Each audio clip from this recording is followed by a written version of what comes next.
So well. So we're Altan, and we're delighted to be playing with the National Orchestra of Brittany.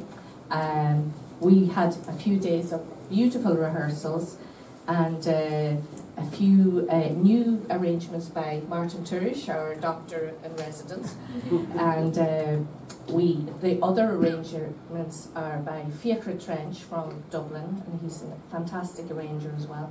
But we had a lovely collaboration the last few days, and we really enjoyed it. I remember. It's epic and magical, and it means you have to come. You have to be there. See. God, we're so excited and we're so honoured to work with our Orchestre National de Bretagne. I would like to just apologise for my legs. If I had known that there would be a room of such prestigious attendance, I would have covered up. So. Il aurait pas.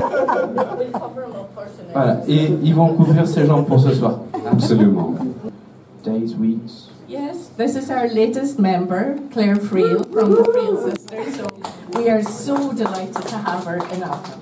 Donc il y a Claire Friel qui fait partie de Friel Sisters, donc qui a rejoint la formation très récemment pour le spectacle. And she's a great addition because she plays Donegal fiddle as best as any, and our music is based on the Donegal tradition, so she fitted in very well. Ouais. Concert unique? Is it a one-off show? This is, yes, with this. For the moment. We hope there will be Pour le more. moment. We will beg Mark to. We will go down on our knees and beg. Okay. Ready? Yeah.